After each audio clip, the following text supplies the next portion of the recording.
Thank you very much, everybody, for listening to me. Thank you, Ben. I'm actually dressed as Mad Tech McFly, not Marty McFly.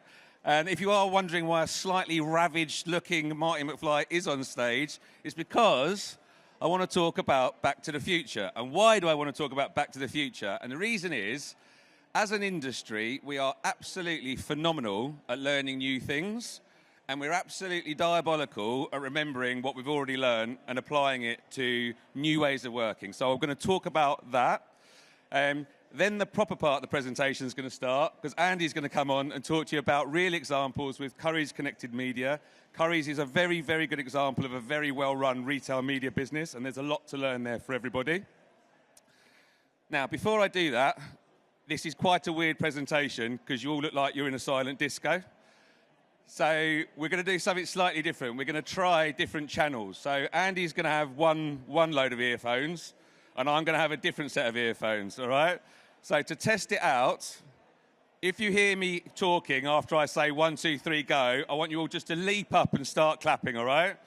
And then when Andy comes on and you hear his voice, I want you to just leap up and just start cheering, all right? So, ready? 1, 2, 3, go! I was joking. Unlike fragmented media, there are no channels. And that's kind of the point of this story. It's kind of the point of this narrative, right? Where we're going, there are no channels, and that's what's different. And retail media is actually going to drive that, rather than all the nonsense that we've heard before. Okay, so buckle up. Here we go. So, if you are extremely old like me, you will remember the internet starting like this, and it was characterized by a few very large publishers. I would say businesses like Sainsbury's or businesses like Tesco. So the grocers are an example of these very premium, huge publishers, and we're kind of at that stage of the market currently. What happened after this was you come across the search age, right? So Google takes over. There's an analogy to what's happening in retail media, because 90% of all growth within digital media has gone to Google, okay? And you now hear people saying, God, retail media, it's going to be billions and billions and billions. It's going to be billions and billions and billions for Amazon. And so we, as an industry, need to work out what we're offering, how we put it together, how we create competitive difference that allows us to compete with those. And I'm going to come on to why retail media allows us to do that better than maybe publishers were able to compete against Google. Obviously, after that, you've got the social media age. And then you come to where we are now. Now, what's happened, particularly for retailers, is what I would call the COVID age, okay? So retailers making loads of money, then everybody had to go home. They had to move everything onto e-commerce. And they invested very, very heavily in marketing technology to retain all of their customers. So retailers, unlike, say, The Times or other normal publishers, understand things like loyalty programs. They understand email. They understand CDPs and things like that. So they've made a massive investment and understand the value of their own customer base. Additionally to that, what retailers did throughout COVID was heavily invested in digital marketing, and then e-commerce as a channel basically leapt about 15 years from the way that the market was growing. So you've got this very unusual situation where a particular part of our industry, or that's about to explode, uniquely understands MarTech and AdTech and digital advertising, okay? And that is going to be part of this bringing together of channels and understanding consumers, and it's going to drive much better performance for marketers. I'm going to come on to that shortly, why I think that works. Now, looking back at why is it that retailers are good at that? Why do they understand all of this? Well, actually, retail media started with loyalty. So there's a reason that Tesco's are very good at retail media. There's a reason that Sainsbury's are, because the first example of retail media was loyalty programs, right? You collect consent through those channels. You understand speaking to an individual consumer. You understand how to get to next sale. You understand what someone's going to do anyway and what generates an incremental action, right? So within the last 5 years ago, who in market was talking about incremental performance? Nobody, right? But retail media businesses do talk about it, and it's because of this, okay? The first example of modern loyalty in the world is Air Miles, and Epsilon built the first Air Miles program ever in something like 1972.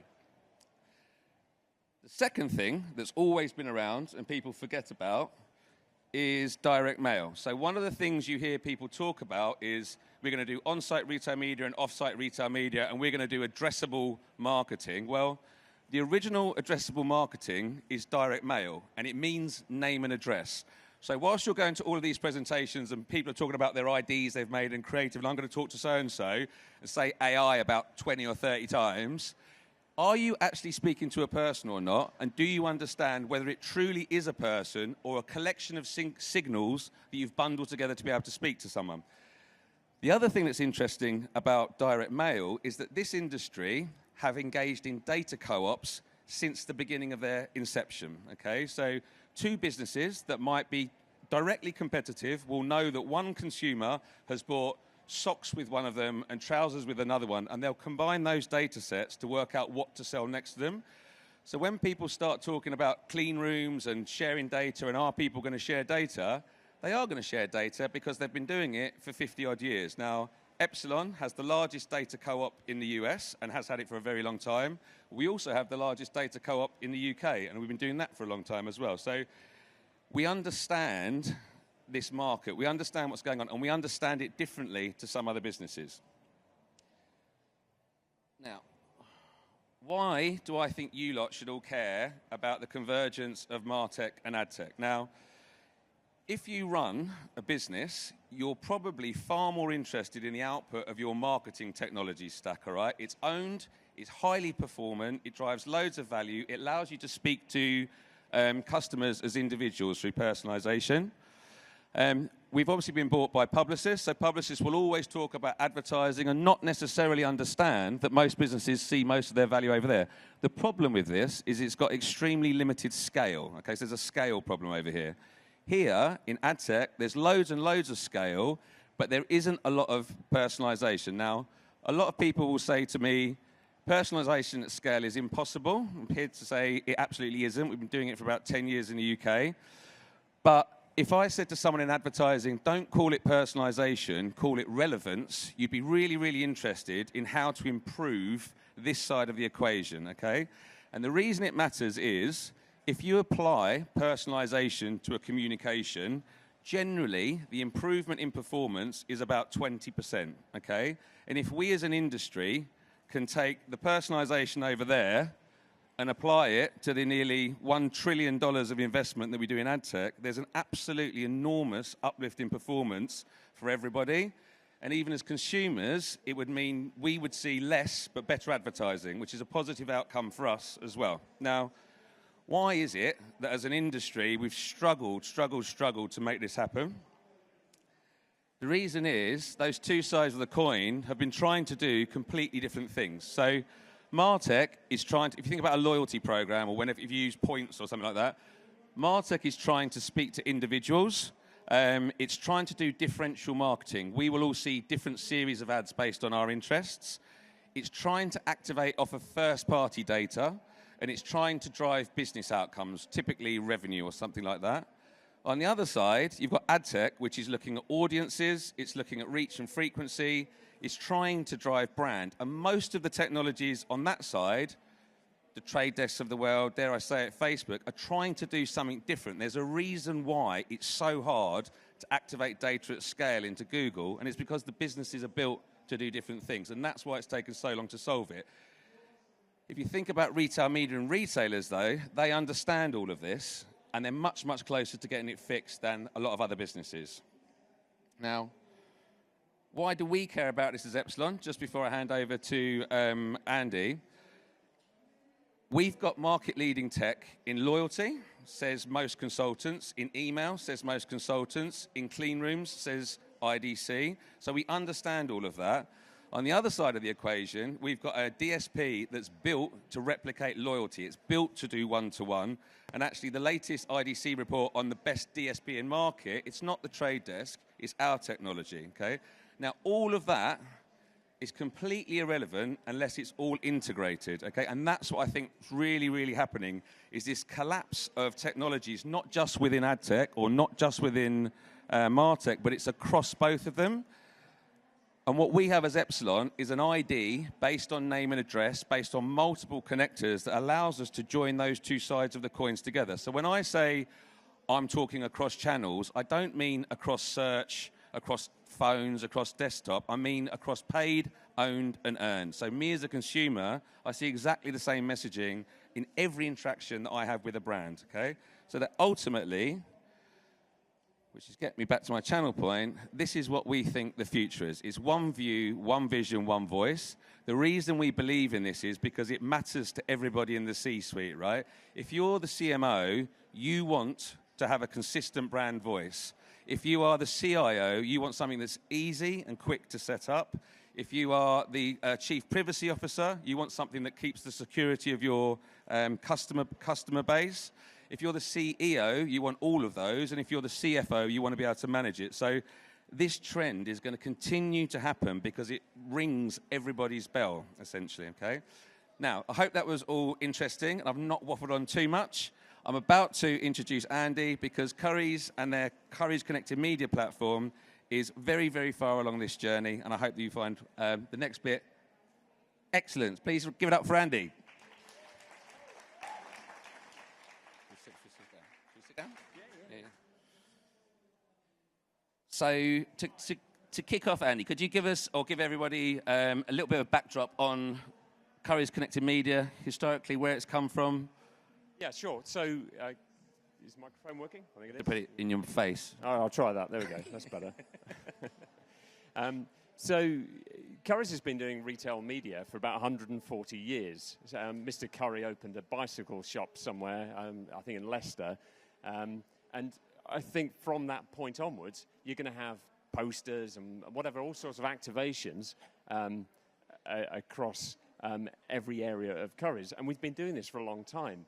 But clearly, we're recognizing that the changes that Elliott has very articulately talked about is creating an opportunity for us, and that is cookie deprecation, and it's the demands that brands have for a clearer ROAS in terms of what they're doing.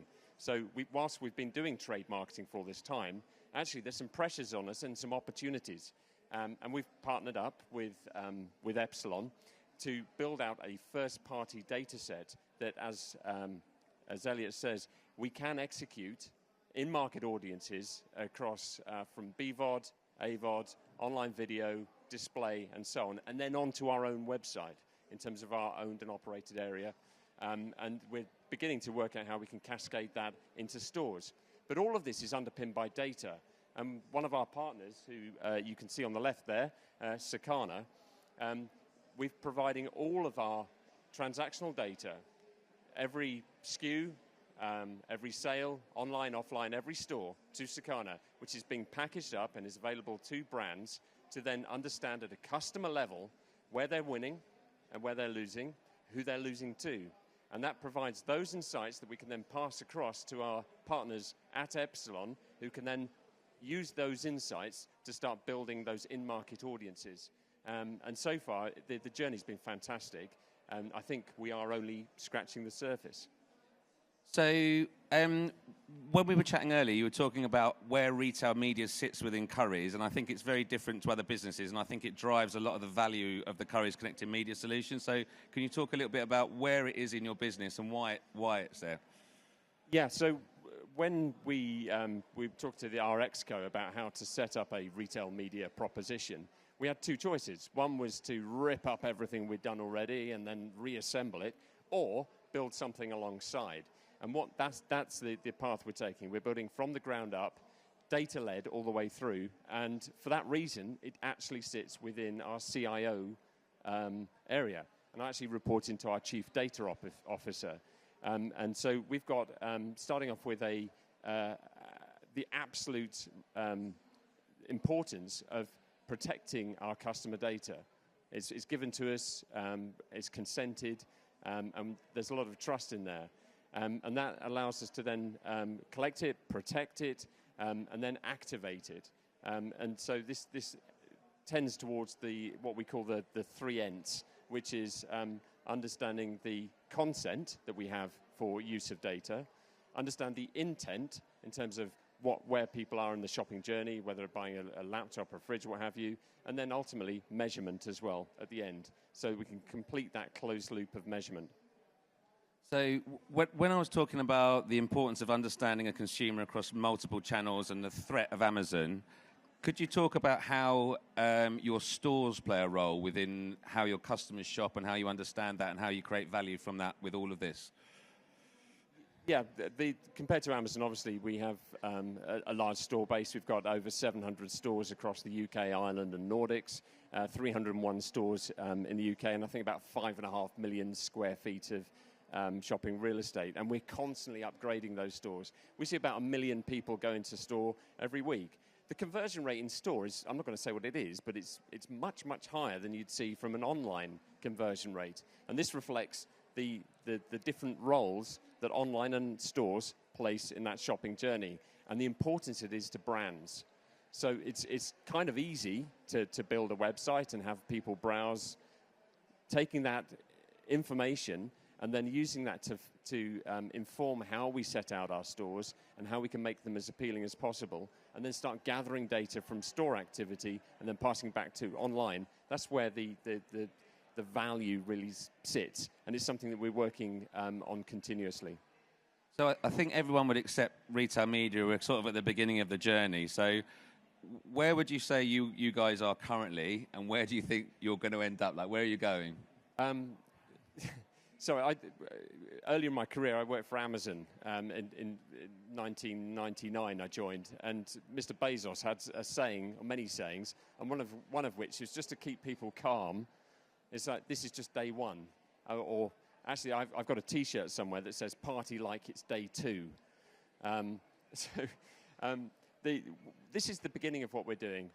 As I say, we're building Currys Connected Media kind of from the ground up. We've still got a lot of pipes to connecting from Sakana directly across to Epsilon is something we're looking to do, and taking feeds back on the other way, so we can take the exposure files from Epsilon and feed that back into Sakana and understand the measurement, the lift that we gain from our campaigns. This is something that only we as a retailer can do. It's hugely appealing to brands, but long way from the finished result. So you're mentioning brands there. So obviously we're part of Publicis, so I see agencies trying to buy retail media, and it isn't as smooth as other channels yet. So what do you think when you're dealing with brands and agencies? Like, what do they need to understand about you as a retailer when you're creating campaigns to make it easy for you to work with them and vice versa? I think we've already got very good working relationships with brands, as you might expect. I mean, they've been investing in our stores for decades and decades, as I've described. They are looking for a better return on ad spend. They are looking to understand the impact of their trade marketing, and they, quite frankly, see the shiny magpie stuff that we're creating at the moment, and want to get involved, want to get engaged, and want to be able to say to their senior teams, perhaps in Seoul or wherever, that they are actually reaching the right customer base and allowing them to have perhaps a more structured approach to driving brand engagement across different categories. So you imagine a brand that is operating not just in washing machines, is trying to get people to buy a fridge or other categories and cross-shop. That's where the value comes. And only the first-party data that a retailer has with partners like Epsilon can achieve that effectively and cut out a lot of the advertising wastage. So, final question. So, Currys are accelerating through their retail media journey by working with a number of different partners. In your opinion, what makes a good partner for your business, and what would you recommend to other people in terms of what to look out for? And you're allowed to say Epsilon. I've said Epsilon about 70,000 times. You've been very precious about this, Elliott. I've worked with lots of brands over the year. I used to be a buyer at Amazon, amongst other things, and done various things. So I've worked with lots of companies trying to get them to work the way that I wanted. And I think it's been quite a journey working with the team at Epsilon, and also the team at Criteo as well, and the team at Sakana primarily, but others as well. And there's quite a lot of, it's like, I guess, a marriage, agreeing where the records are going to be placed or which posters can go up on the wall and stuff like that. In the same way, things as boring as routine meetings and making sure that we're all thinking about money in the same way and tracking, that's the kind of stuff that actually matters. Is that, can you trust the other party to do what they say they're going to do? And quite frankly, it's been not rocky, but it's been a gradual process to do that. And I think with all our partners, including Epsilon, that we're in a much, much better place now going forward. I'm really confident that the proposition that we've set up last year is now motoring. I'm super excited about it, and can't wait to see what happens next. So I hope that was interesting. I hope you all enjoyed that.